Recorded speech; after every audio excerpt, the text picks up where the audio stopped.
Kim Il-sung used Juche ideology to run North Korea for half a century and to transform himself into the father figure of the nation. He ruled with an iron fist and wielded absolute power.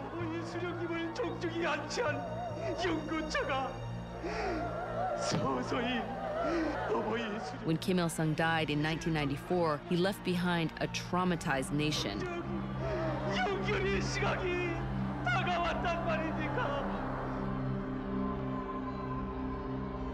His son, Kim Jong-il, took power in the world's first communist dynastic handover. Following in his father's footsteps, Kim Jong-il rules by fear and rarely listens to his own advisors. Hwang Jong-yap was a high-ranking party official. When I proposed something, he would pretend to listen at first, but in the end, he would never listen. Over the years, Kim Jong-il has used the Juche philosophy to unify his people in opposition to all things foreign, especially during times of hardship like famine. But personally, he indulges in luxurious imports. He has a 20,000 title private movie collection, a fleet of more than 100 imported limousines, and at one point was the largest single customer of Hennessy cognac in the world. Still, he uses the Juche ideology of self-reliance to justify his rule and crush all dissent. And one way he's held on to power is through the use of concentration camps to strike fear into the hearts of the people. Places like this, a 50-kilometer by 40-kilometer long work camp known simply as Number 22, are scattered throughout North Korea. Camps can be the size of small cities. Number 22 reportedly holds up to 50,000 people, and many who enter don't leave alive. Defector An Myung-chol was a guard at Number 22. He escaped through China and is one of the few guards to tell his story to the outside world. Though satellites provide the only photographs of his camp, An remembers every detail.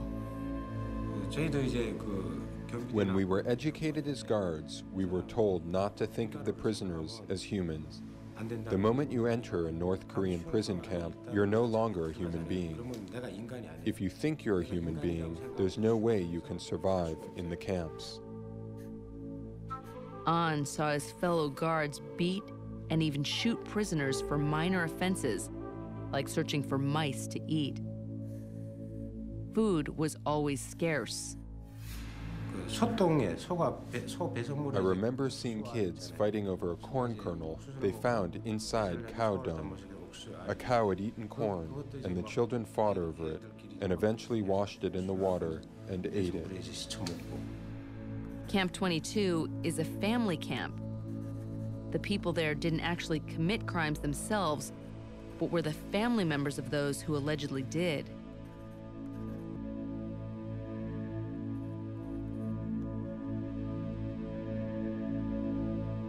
If a North Korean citizen simply complained to a friend about that month's rations or did anything else that could be seen as questioning the regime, his entire extended family, children, parents, cousins, could end up in Camp 22 for life.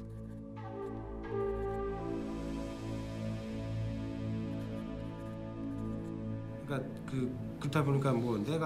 people didn't know how or why they ended up there. Camps, especially those like Number 22, which house the families of the accused, keep people loyal to the regime. And when someone tries to defect from the country, their family often faces death or imprisonment. Despite the cost, many people are so desperate they try to escape anyway.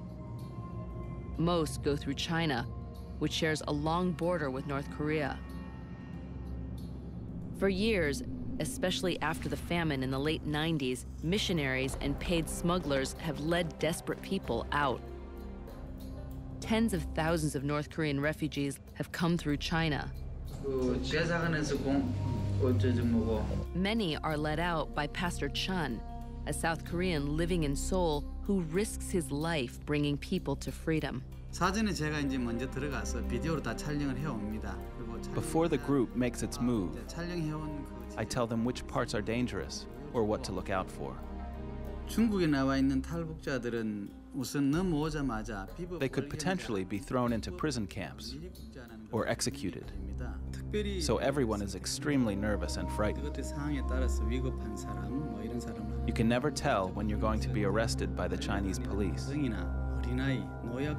or if you're going to be shot while crossing the border. While some continue on to South Korea or elsewhere, those who remain in China live marginal existences and are under constant threat of repatriation back to North Korea. Though thousands have snuck out of North Korea through China, only a handful have successfully crossed the DMZ into freedom. One of the few to escape directly to South Korea is a 25-year-old student living in Seoul, Ju Sung-il. I personally believe that I made it through with the guidance of an invisible hand because of God's will. Ju used to be a guard in charge of a propaganda broadcasting booth on the North Korean side of the DMZ. My position was not an easy one to get. It required extremely strong loyalty and belief in the system. And not one mistake would be tolerated. One night, a soldier working for Ju broadcast the wrong message. He told the enemy that the next day was a holiday in the north. If I had stayed, I would have been under great threat from the North Korean government. I believed my chances of survival were zero.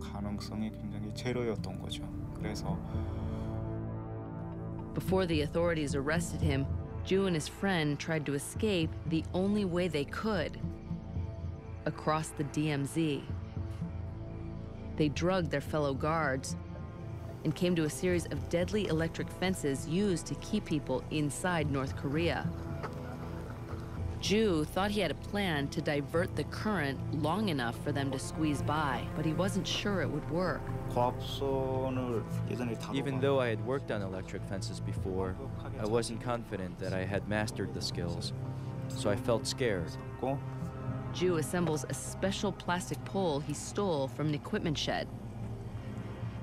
He takes off his clothes so he can slip under the fence more easily and wraps the end of the pole in case any electricity flows to the handle. Ju needs to hook the pole onto the electric fences in order to temporarily divert the electricity into the ground. One slip can be disastrous.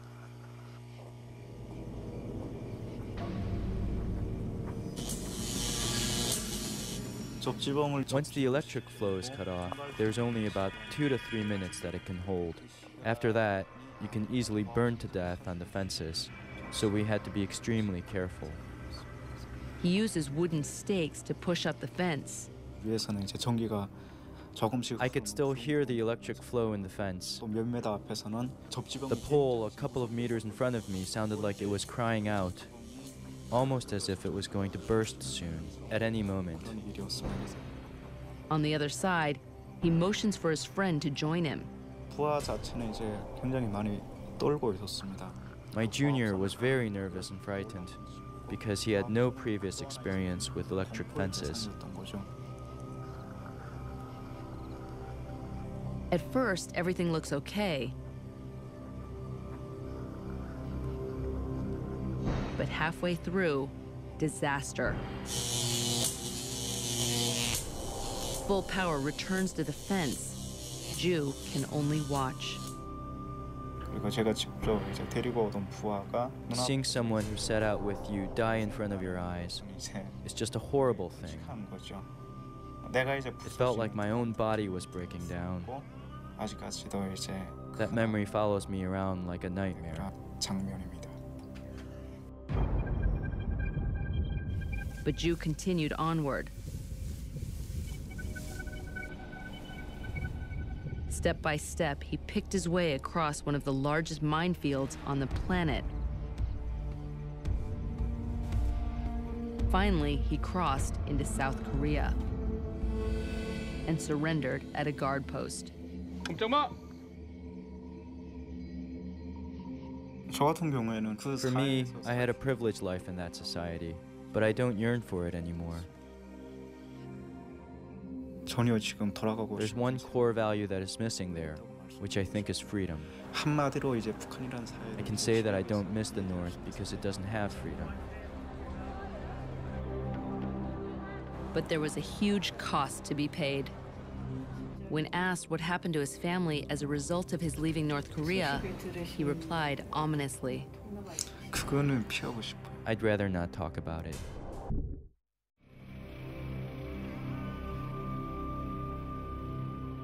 It's our final evening in North Korea, and Dr. Ruet works late into the night to reach his goal of operating on 1,000 patients. He believes in humanitarian engagement with all of the countries of the world, whatever their politics.